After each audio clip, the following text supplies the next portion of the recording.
Nature as form. One of Aristotle's projects as a natural philosopher is to establish that the natural scientist must study form, not simply matter. He thinks the Presocratic naturalists neglected form and concentrated almost exclusively on matter.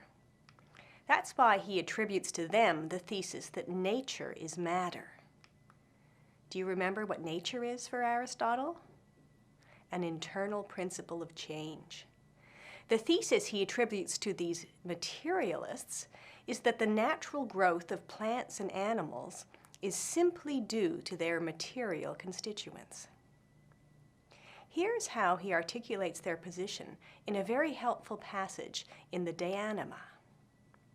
Some think the nature of fire is the unqualified cause of nourishment and growth, since it is the only body that is evidently nourished and grows, and hence one might suppose that it also performs this function in both plants and animals.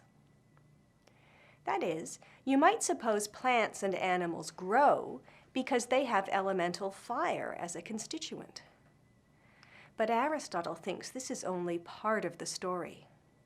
He replies, "In fact, however, fire is a sort of co-cause, but not the unqualified cause.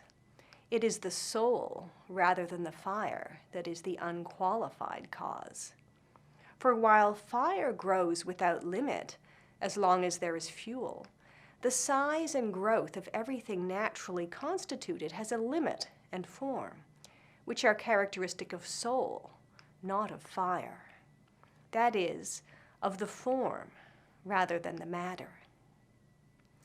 Now let's set aside here Aristotle's use of the term soul instead of form, which we will come back to later when we study the De Anima. Aristotle's point is that a growing plant or animal does not just get bigger and bigger. Rather, it grows only to a certain size, and its growth maintains a certain structure and proportion. That's how the growth of an oak differs from that of a Labrador retriever. Both grow larger, but the structure or form observed by the growth is very different in each case. And if we want to find the cause of the limits to that growth, we have to appeal to form. Here it is helpful to think of form as structure and proportion. The growing oak is not simply a bunch of earth, air, fire, and water, but earth, air, fire, and water structured in a particular way. And that structure and proportion are crucial for determining the sorts of effects the elemental motions will have. Aristotle concedes that elemental fire may be doing the work in a growing tree or plant. We may credit fire with there being any getting bigger at all. That's why he allows that fire is a co-cause, where co, as is in co-pilot, a subordinate member of the team in the cockpit. In this, Aristotle is following Plato in the Timaeus, where the cosmologist Timaeus claims, "Earth, air, fire, and water are among the co-causes employed in the service of the god, as he does his utmost to bring to completion the form of what is most excellent. But because these elements make things cold or hot, compact or disperse them, and produce all sorts of similar effects, most people regard them not as co-causes, but as the actual causes of all things." Timaeus here attributes to the elements a variety of causal powers in addition to their natural motions.